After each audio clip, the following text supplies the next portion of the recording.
Hey, y'all, I'm Shane Sams. Thanks for listening to my podcast today. This is the place where I get you access to the best entrepreneurs, experts, and authors on the planet Earth so that you can unlock those secrets of success and take your goals and success to the next level. And I've got a really good guest for y'all today. My guest today is the founder of Guestio and the founder of the Build Your Network podcast, Travis Chappell. A few weeks ago, I got an email from my friend John Lee Dumas. John Lee Dumas of Entrepreneurs on Fire said, "Hey, man, are you going to Podcast Movement?" I said, "Yes, I'll be speaking at Podcast Movement, man. You all going to be there? What's going on?" And he said, "Hey, we're having this party. It's going to be me and my business partner, Travis Chappell. We're doing this party for this amazing new software platform called Guestio. You guys need to come." And I said, "Well, man, if John's partnering with this guy and they're having a party, I'm never going to turn down a party." So I rolled into Nashville, man. That first night we went up and we were on top of this beautiful building. We were hanging out with some amazing, amazing influencers and people. And I got to hang out with Travis and see what he was doing. And I was like, "Bro, you have got to come on my podcast and talk about this Guestio platform." Guestio is a software platform that is really changing the podcasting game. It solves a huge problem for podcasters, getting guests for your show, but not just any random guests, the big guests, the big dogs. It's almost like a Cameo for podcasts. Like if you want John Lee Dumas to be on your show, you can go there and you can get him on your podcast. If you want to connect with your favorite author, whatever your niche is, you can get them on your podcast through the Guestio platform. There's also all kinds of features in there to get the people who you have on your show to share your stuff out on the social media networks. And it's just a really cool idea that is executed in a very, very good way. So on today's podcast, I'm going to hang out with Travis for a little while. We're going to get some of his backstory, figure out how he got into the podcast world, how he interviewed some of the biggest guests on the planet, and how he's turning all of that knowledge right now into the Guestio platform. Travis is a great dude. I've hung out with him in real life. Super impressive businessman. And I know you are going to learn a ton from this show today. So wherever you're listening in, grab a notebook and a pen and take some notes. Pour yourself a coffee, maybe a little mason jar of sweet tea. Sit back, relax, enjoy the show.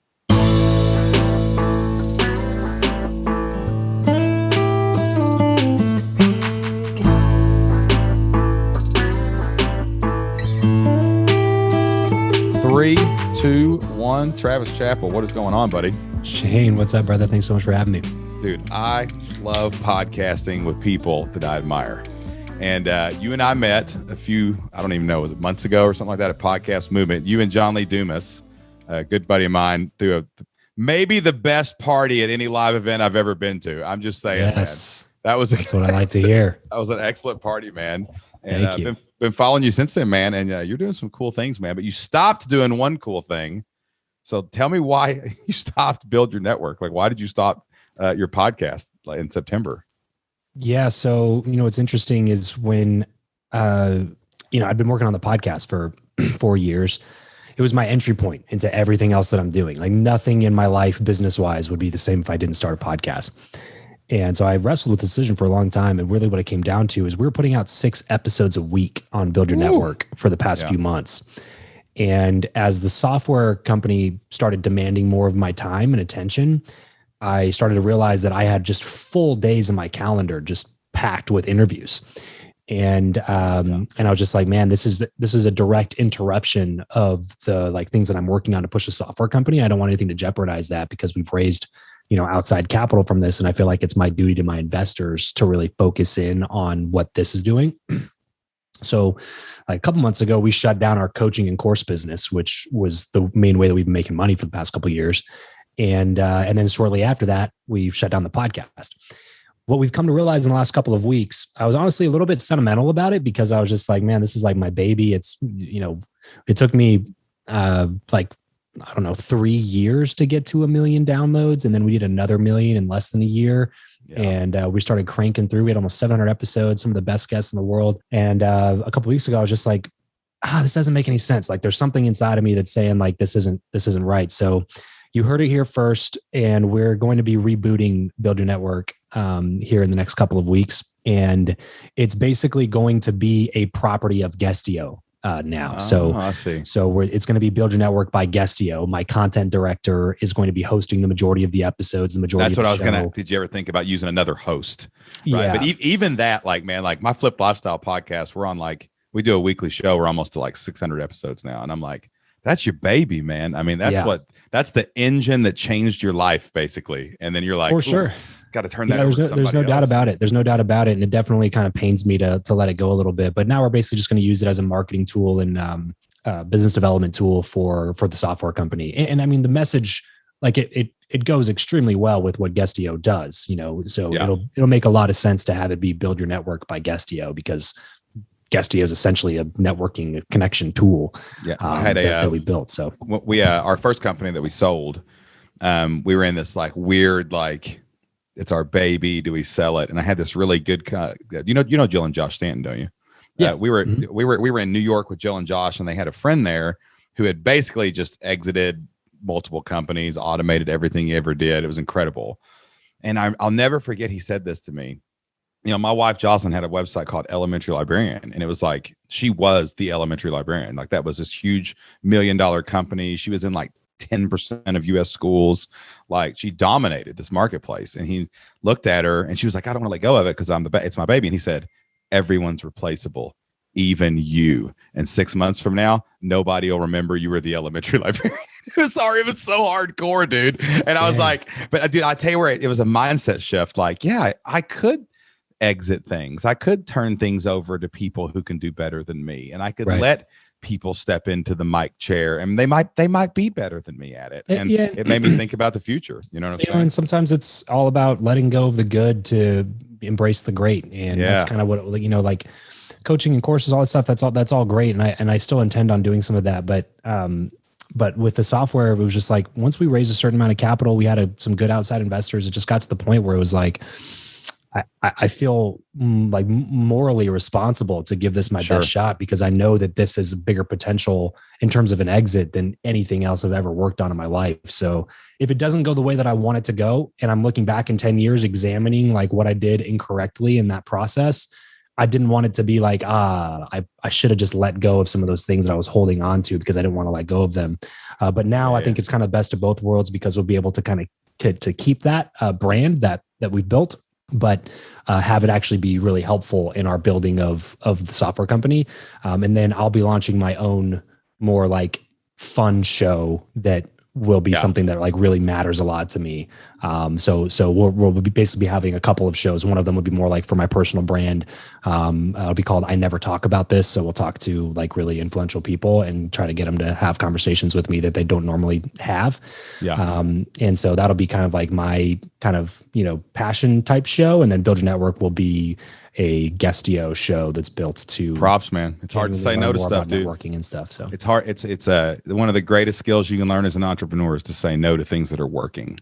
It's difficult, man, because because I think, and maybe you can attest to this too. I think like leading up to finding something that works, I was somebody that said yes to everything. And I think that was instrumental. I was literally thinking about this yesterday. I was like, it's really important now for me to say no to most things, because I got pitched like 2 or 3 different times this week on different things. And I was just like, no.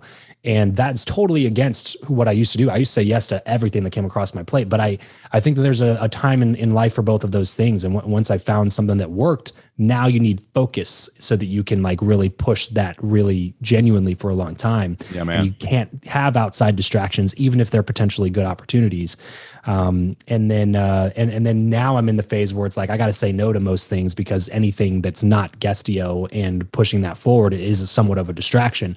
But assuming this goes really well and we do have a big exit, I'll probably be at that point where I'll be able to start saying yes to a lot more things again. Right. And then you get to go backwards, and it's not like anything's not reversible.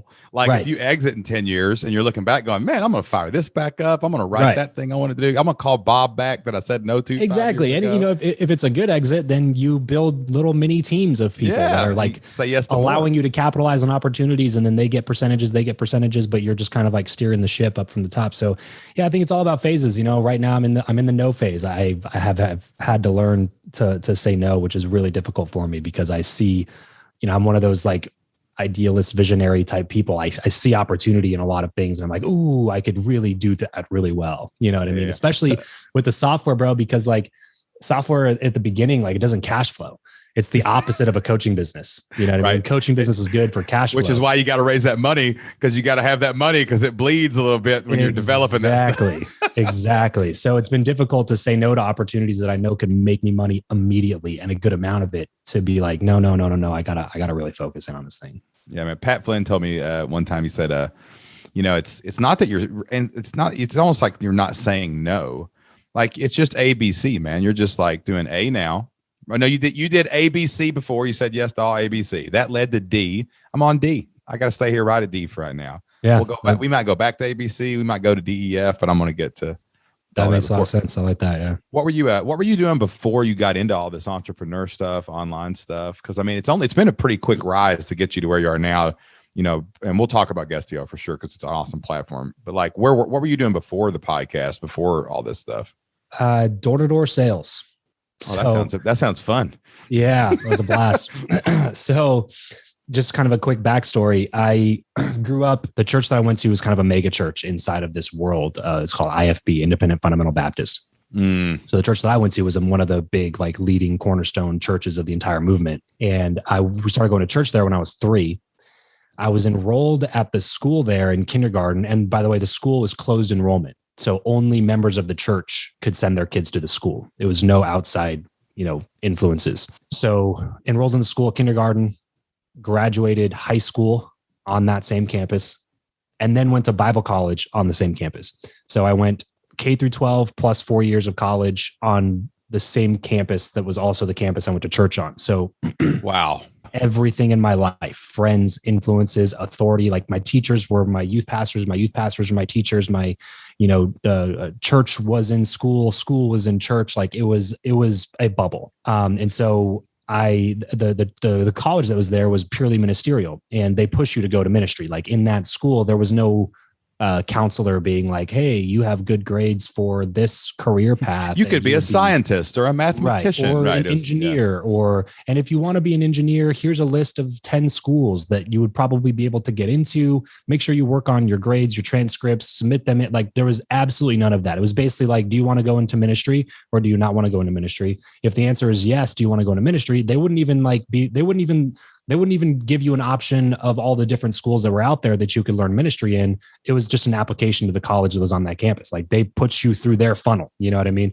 Like wow. there was no like, oh, well, maybe you can go to this seminary or that place or whatever. Because all the seminaries in that world were bad, because the seminaries would teach multiple perspectives on the scripture and on the Bible. And they were all about one perspective. And this is the only correct perspective. And this is the only place and the best place in the country to get that perspective. So why would you go anywhere else? Here's an application. So it was, do you want to go to ministry? If so, here's an application to the college that's on the same campus. Do you not want to go to ministry? And then if the answer was like, I'm not going to ministry, it was like, all right, good luck. Like they wouldn't do anything beyond that. So the majority of the kids would end up like in the military, or they'd end up at the local junior college, or they'd end up in the ministerial college on the campus. I've never heard of this. It was a very interesting way to grow up. And so I didn't really have many options coming out of high school, is my point. I went directly to the ministerial college. I graduated from there with a double major in Bible and church ministries. But by the time that I was graduating, I had interned at a church my junior year, went on tour and stuff like that, and got to see a bunch of churches across the country. And eventually was just like, I don't really want to do this at this point. But in that circle, it's very like taboo if you don't go into, like, you're looked at as like as a failure, essentially. Like you're wasting your potential because you're not using it for, this mission or whatever. And so it was a really difficult decision to not go into ministry. But then once I made that decision, I was on my own. There was no help from the people, like any of the people in my world, my circle, my network. None of that existed for me anymore, because none of them really cared what I was up to anymore. Like I separated into 3 groups of people from that world. Is like, the first group is people who genuinely want to see me fail, because they don't want any sort of outside success stories for people to look at from that culture. Then there's a group of people, which I would say is the majority, or is also a small group of people. And these are like my real friends from that world. Like they want to see me succeed. They don't care that I'm not doing what they wanted or what they thought I was going to do. There's like, I just want to see you do well and see you be happy. Those are probably 2 smaller groups. I would say the vast majority of people are just like, hey, you're not doing what we want you to do, then we don't care what you're up to, and we're not going to help you. Indifferent, dismissive, like it's whatever. You're done doing your own thing. We're not doing anything with you at this point, basically. What about your parents? Did your parents support this, or you leaving that, or what? My parents were always kind of on board for what I wanted. So they were like, I feel like really shocked when I told them I didn't want to be in ministry, because my entire life was geared toward that. Like I was doing preaching contests when I was like 12 years old. You know what I mean? So I was geared up for that my whole life. So when I kind of said, I don't know if I want to do this anymore, I think it was kind of a like, oh, really? That's crazy. That's interesting. But there was not really like pushback or negativity from them on their end. That's good, I think man. That's all maybe you a need. little, You know maybe a what I'm little saying? disappointment in terms of like, they wanted me to live a different life than they grew up living. You know what I mean? So I think that there was maybe some disappointment there, but not long lasting. I would say they were still supportive and which is honestly not super typical in that world. Especially some of my friends, their parents were like in that ministry there. And they had siblings that would go out and they wouldn't even be doing that. Like they would be working at a church still, but it just wasn't an independent fundamental Baptist church. It was like a regular community church, and they would like not talk to them because they read a different version of the Bible. Like and anyway, pretty crazy stuff. But it's fascinating though, man. Most people can't pull out of that gravity. That gravitational pull is hardcore. And it makes a lot of sense, man. Like I don't even blame them for it. It's really difficult. It wasn't easy. Like it was a shaking up of my entire worldview, value system. Like the foundation that I built my life on was cracking underneath me. And it was really freaking scary. You know what I mean? Yeah. How old were you at that time? How old were you when you were going through this? Like, this was probably like right when I was graduating, and then the first like couple of years of being out on my own. So like 21 to 23. Because that's such an easy time with, your cracks falling out from under you in your life. Oh yeah, totally. 21 and 23 to go through, an existential crisis. I mean, come on, man. Yeah, totally. Everybody does that, right? Especially considering that in that culture, they preach to you to get married really soon because, man, because like there's no like in between phase in that world. It's like you graduate college, you're immediately in life. There's no like, oh yeah, screw up in your 20s, have a good time, go find yourself, sow your wild oats. Like that's the opposite of what they're telling you to do. So in my mind, I'm like, I want to be a youth pastor. No pastor is going to hire me as a single youth pastor to work with their youth because I'm 21 working with their 17-year-old girls. You are still youth. Yeah, exactly. Kind of. Exactly. Right? Yeah, man. So I was me and my high school sweetheart, who I'm still married to this day. We got married when I was 21. That's crazy. Man. Wow. Before I graduated from college. Yeah. Got a good one. Sounds like. You know what I mean? Yeah. I got lucky, man, because, at first it was just me by myself. It was really, really lonely period, that 21 to 23, 24 time period, because I was questioning everything, but I knew I couldn't talk to anybody that I knew well because none of them would be listening to hear my thoughts and opinions. They would be listening to convince me that I was wrong because I knew that I would have done that like 3 years prior. Like I knew what I was dealing with. So I just like internalized everything and never talked about it at all. And so that was also the period of my life where I was like, what do I do with my life now? I know I don't want to be in ministry, but I have this unaccredited degree in Bible and church ministries. And I bought a house after I got married. So like I have a wife and I have a mortgage to pay.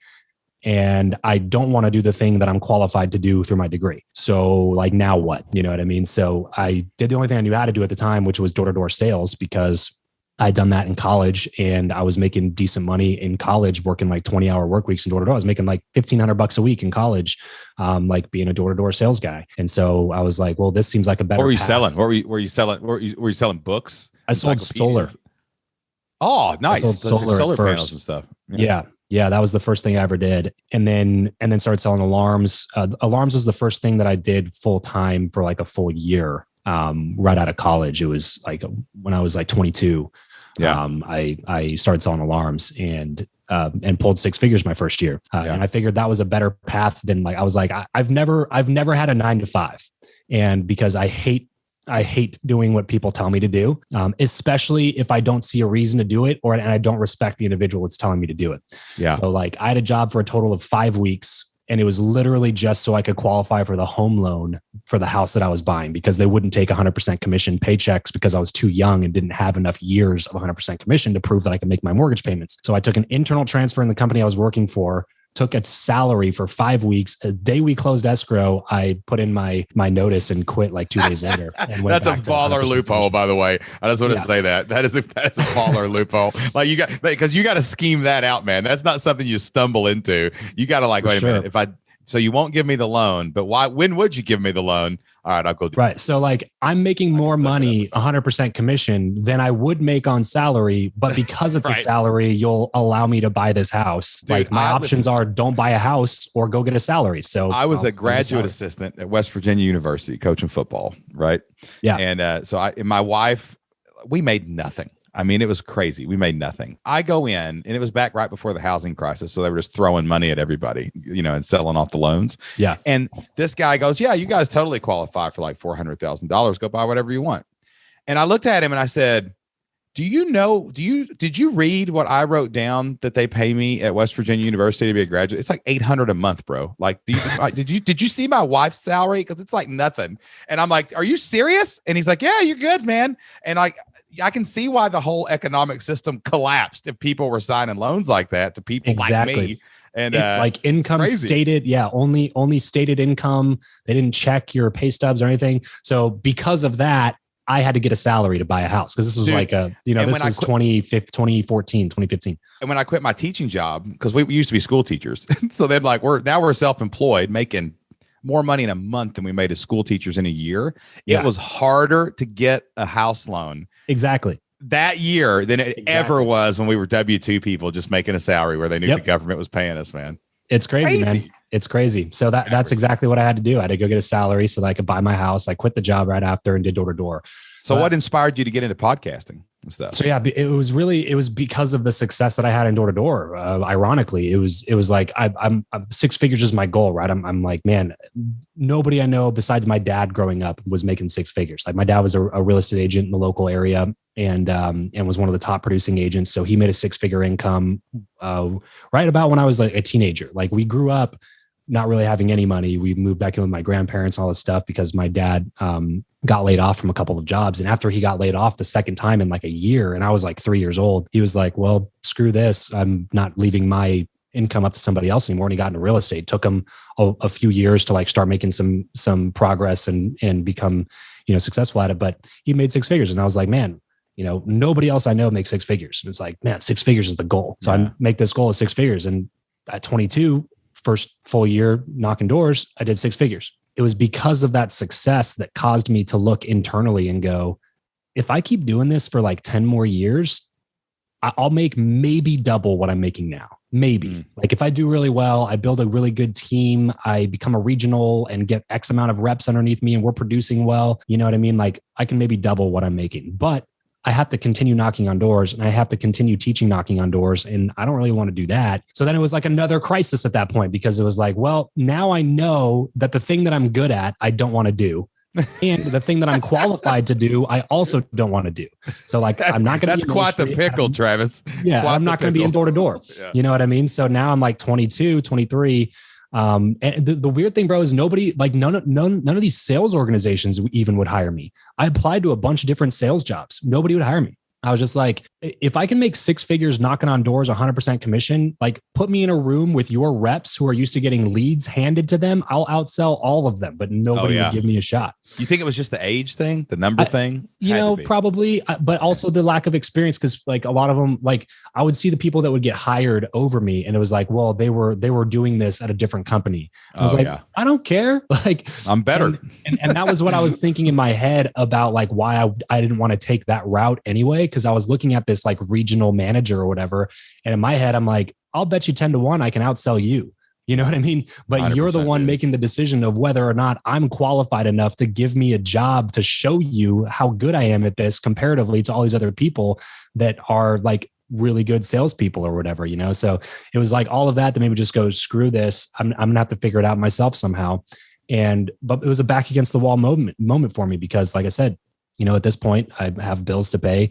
And I've already had a little bit of success, in terms of like a mid six-figure income at that age. And I was just like, what do I do next? So back against the wall, I dove into personal development because it was really the only option I saw. Yeah. Like I said, my network from growing up was gone. I didn't have anybody that I could like rely on to help me. I never met a millionaire, let alone had any friends that were millionaires.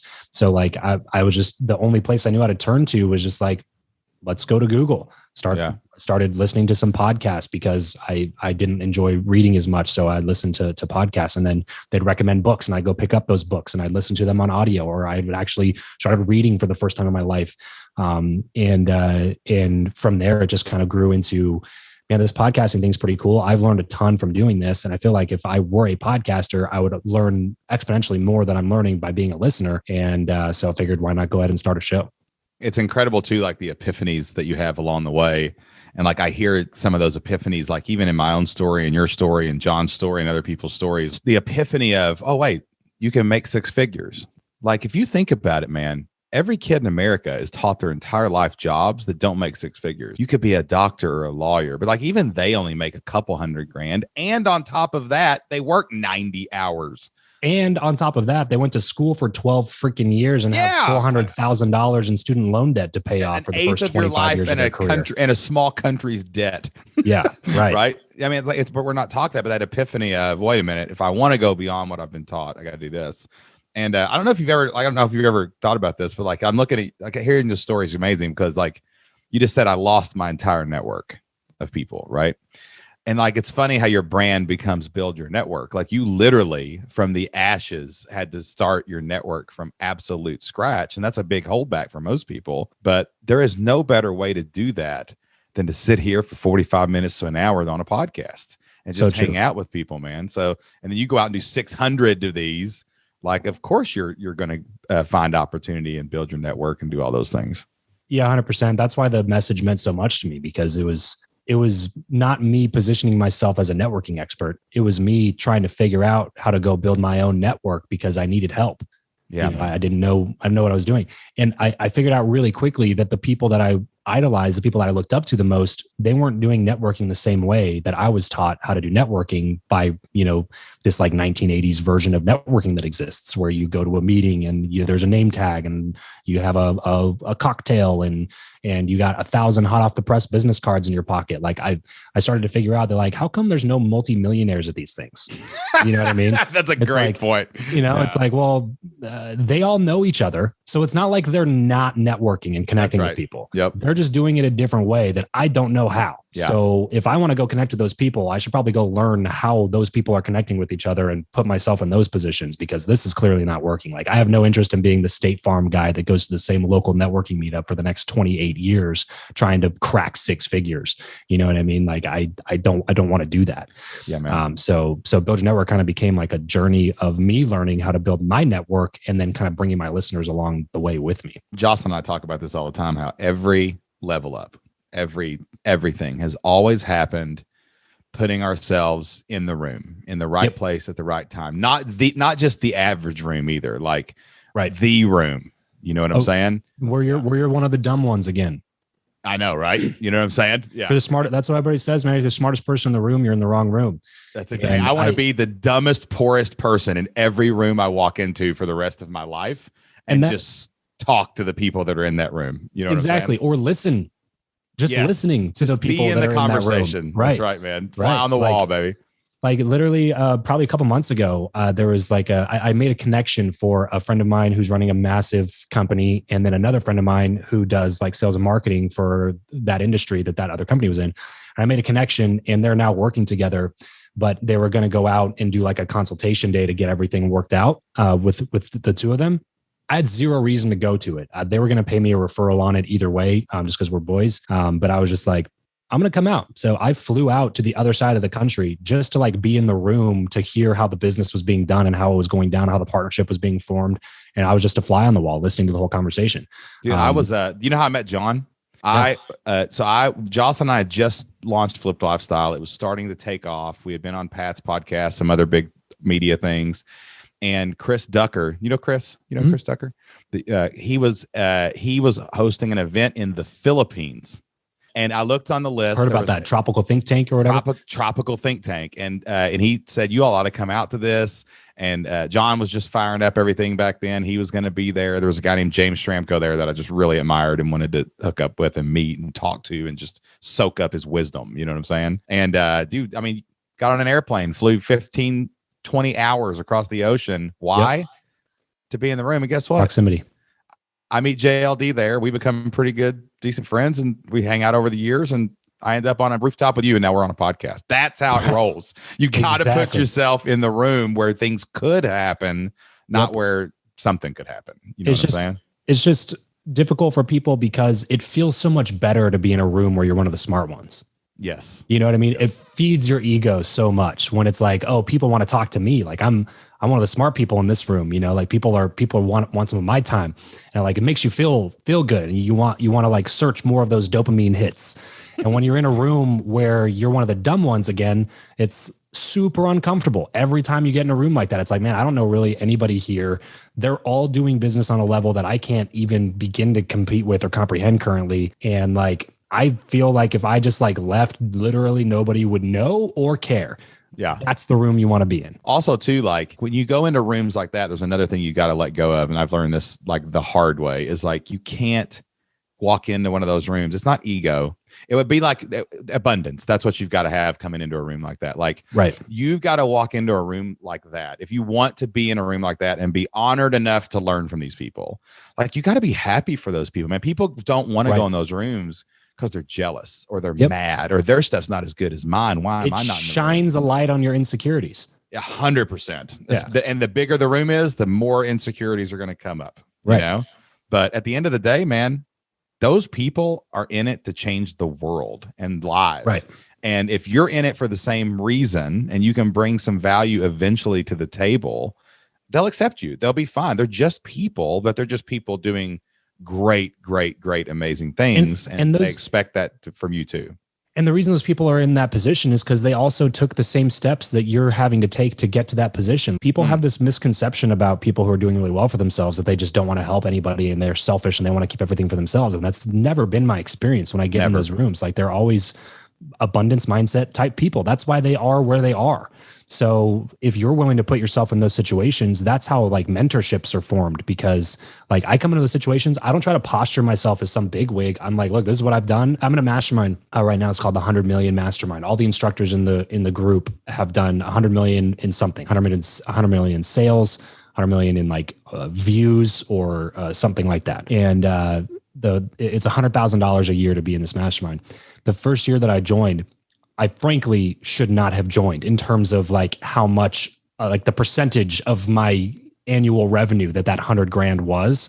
You know what I mean? Like it was, it didn't make sense on paper. Like a CPA would have vomited if they saw that. But I dropped the money, and I don't know how many people in that group that I've made friends with that I've told like, look, I'm probably one of the poorest people in this group, but that's the reason that I joined, and I'm looking to learn X, Y, and Z. And there's so many people in that group, man, that have kind of like taken me, under their wing, or they've jumped on free calls with me just to help out, or like been mentors, like almost formal coaches to me along the way. But that wouldn't have happened if I tried to come into the room and be like, oh yeah, I got a giant Travis podcast. Chappell's in the house. Yeah, Let's exactly. Go. Exactly. It's just man. like you're not in that room to try to impress everybody. You're in that room because you want to learn and grow and become better and do the things that those other big movers and shakers in that room are doing. And I paid $100,000 to be there. Like I'm going to make sure that, that I do the work that I need to do to make sure I get out of it what I want to get out of it. And when I first joined, I was like, I'm doing this for a year. That's it. But I just renewed for another year. And now, like after being like the first time I was in that room, super uncomfortable, didn't know anybody, felt really underqualified, imposter syndrome like crazy, and almost regretted the decision to jump in. Now, fast forward, and COVID kind of messed up timing and stuff on that stuff because it was a big like experience group and they were doing big in-person things. So they literally didn't do anything for 2020, and I bought in 2019. So fast forward now to this point, a lot of people in that room know me. I've had several people invest in Guestio from that room after they got to know me.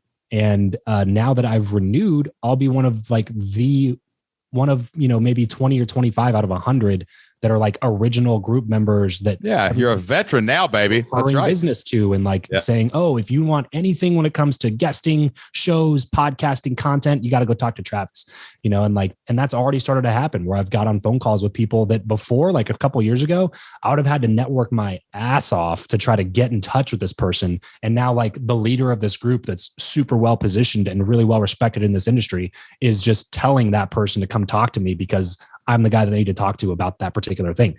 And like, that's what ends up happening is like, if you get into rooms like that, you get into groups like that, one of two things is going to happen. You're either going to level up or you're going to get out. You're not going to stay the same. Yeah. It's impossible. Yeah. You're going to get out because you're not willing to put in the work to get on that person's level, or you're going to start raising up to the level of the people that you're hanging out with. You know what I mean? Like one of those two things is going to happen, and it's up to you, not anybody else. It's up to you to decide which of those two you're going to be. That's what what's Russell Brunson say? You got to work your way in or buy your way in. There's only one way to do it. You know what I'm saying? And if you do both, now you're going to gain respect because people and see speed. that you put your money where your mouth is. Yeah, speed's going to go faster. That's the big thing for me, man. Like, I always hesitate to say this because I don't want it to come off arrogant or whatever, but I feel like that's why I've done well in the time frame that I've done well in, because I was always willing to invest with money and with time. And most people are only willing to do one or the other. It's like, I'm only willing to invest money. And I can say this too, dude. Like, I've been around since 2012 in the online business world, podcasting and all that. Like, and when John sent me that email, hey, you're going to be a podcast movement? Yes. Hey, come to this thing. Travis Chappell's hosting it. You need to meet this guy. So of course, what do? It's just like, who's Travis Chappell? You know what I mean? So, but I asked a couple of people, and like, I had a guy named Aaron Walker, had some other people, some mentors of mine that I know down in Nashville. We were just talking. I'm like, dude, you got to meet Travis Chappell. He is doing the work. He is putting in the reps. He is like, every person I talked to you about you was like, you got to go meet this guy. So but that's a testament to putting your money where your mouth is and your time where your mouth is. Yeah. And people have got to do that. That's one reason I love this show compared to my other shows. Like, I get to talk to guys like you and me and other people who are like, listen, we're not just accidents. We're really working really hard out here, people, to serve and meet people and do well. And when you do that, great. When you put yourself in the right place, you get to be in the right place. And that's what you're doing. So tell me how you were in the right place at the right time for Guestio. Let's finish up here like with this. Yeah. Guestio is this amazing platform. So give me the nutshell of what it is. I heard about this when I met you looking through it, and I was like, what is this? Why does nobody make this? And so tell everybody what Guestio is, how you got into it, and what's it for.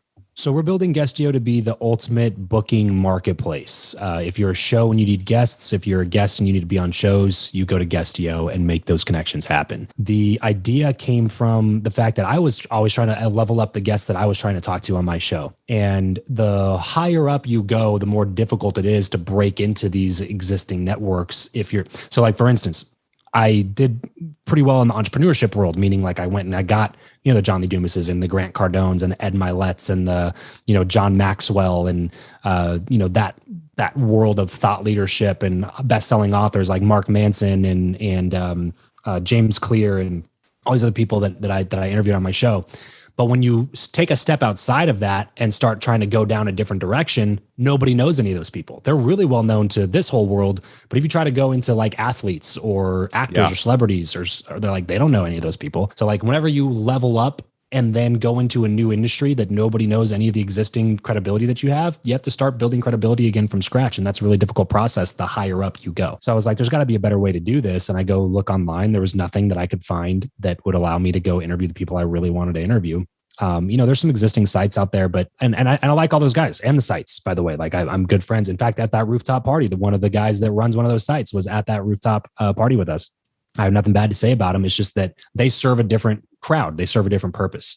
For me, I wanted a place where I could go interview people I really wanted to get on my show, and nothing like that existed. And so the question then became, well, why? Why are none of these people on these existing platforms? Because if I'm going to build something, like I don't want to just build a thing that already exists. I want to build something that's different. Why are they not there? The reason is that they already get a ton of reach outs. They don't need more reach outs, free reach outs. They need more focused and higher quality reach outs. And the only way to really ensure that from a cold perspective of not knowing either party is pay to play. That's right. And if like the number one question that people are wondering if you're about to interview them for a show, or if you want to get on their show or whatever, the number one question is, are you going to waste my time? Yeah. It's not necessarily a matter of downloads. It's not necessarily a matter of credibility. All of those things come together to answer the one question of, are you going to waste my time? Because any busy person values time over anything else in their life. And so once I figured that out, it was like, well, how do I make it worth their time guaranteed? And the obvious answer was they set a price on their time when they get onboarded into the software. And if somebody's willing to pay that price, it's now worth it. Like you said that a half hour of your time is worth X amount of dollars. So if somebody's willing to pay that, even if they suck at interviewing, you still got paid. So like, that you're not wasting your time. And the odds that somebody's going to suck if they paid to interview you is significantly lower than somebody who's interviewing you for free. Yeah. So it was a way to like decrease the amount of people, increase the quality of those people, and make sure that they get paid for the time that they're spending with people. It's incredible, dude. So that's when we were like, all right, well, let's go ahead and start building it. See if there's something that people want. It's a brilliant idea.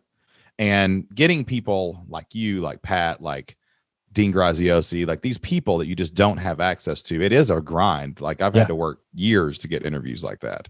Yep. And man, to not only be able to say, hey, I can go to the front of the line like the Fast Pass at Disney, but to know that that person is not wasting their time. That's a great value proposition. Like you're not wasting the guest time, and also they're not wasting your time. Like if you see somebody's charging that much, you know they're a good interviewer. They wouldn't be able to put that price tag on there. Yeah. So you're going to get high quality content. And everybody freaking wins, man. And you can pay them to market it too. So like if you interview John Lee Dumas, and just to be transparent, John's an investor in the company, which is why his interview price is so low. It's $150 to interview John for a half an hour, I think, on Guestio, which is a steal because he charges like $1,000 a half hour for coaching. So you can get him for $150 for a half hour for an interview. But you can also pay him to promote the interview on his Instagram, pay him to promote the interview to his email list, pay him to promote the interview on his podcast. So there's like marketing upsells built into it to where like you as a creator, all you want is people to share your content so you can grow your audience. Well, now you can pay people directly to share your content to their audience after you interviewed them, which is going to be really credible marketing for you. Freaking brilliant, man. Well, listen, dude, I love that you came and gave us a little bit of your time. I am a big fan of Guestio. It's one of the smartest things, dude, that I've seen in podcasting a long time. And I consider myself a podcaster. Like I make my living connecting with people on podcasts, growing my email list and getting people into my memberships. And this is one of the most powerful tools I've seen in a long time. Thank you. I appreciate that. Where's the best place everybody can go to either connect with you or to learn more about the platform? Yeah. So connecting with me, you can just go to travischappell.com, CHAPPELL, travischappell.com. You can go over there. It's being updated right now, but I think our social links are all up to date. So if you just want to go connect with me on whatever social you like to, then you can go there. And then Guestio.com to learn more about the platform. You can sign up for a free account, browse through the marketplace, and book your dream guest today. All right, y'all. That wraps up my interview with Travis Chappell, the founder of Guestio.com. Check that out. Hey, go take advantage of that John Lee Dumas booking link. Go throw 150 bones John's way and get him booked up from here to Kingdom Come on your podcast. I'm going to set me up a profile on there as well. If you want to talk to me on your show, I'll keep it cheap. I love talking on other people's podcasts, man. I'm not going to charge too much for that. But hey, if you've got a podcast, if you want to be a podcaster, if you want to connect with people on your YouTube channel, anything else, and you're sitting there going, hey, how can I find the entrepreneurs, the experts, the authors, the people that I look up to? You know how to do it now over at Guestio.com. Also, if you love the Shane Sams Show, man, if you love the guests that I bring to you every single episode, could you do me a favor? Head over to Apple Podcasts, leave me a 5-star review. Tell me what you love about the show. I read every single one of those reviews. That really motivates me to keep this show going and keep bringing you value every single episode. Don't forget to give this episode a share on your social media network of choice. And hey, tell a friend, man. You'll be sitting at dinner with somebody tonight and go, hey, let me see your phone. I'm going to subscribe you to the Shane Sams Show. You got to hear this thing. But do whatever you can to help us spread the word about the Shane Sams Show. We're going to keep bringing you amazing guests. That's all the time I have for this week. I'll see you next time. Until then, be consistent, be prolific, be relentless. Cast your stone out upon the waters and cause many ripples. I'll see you then.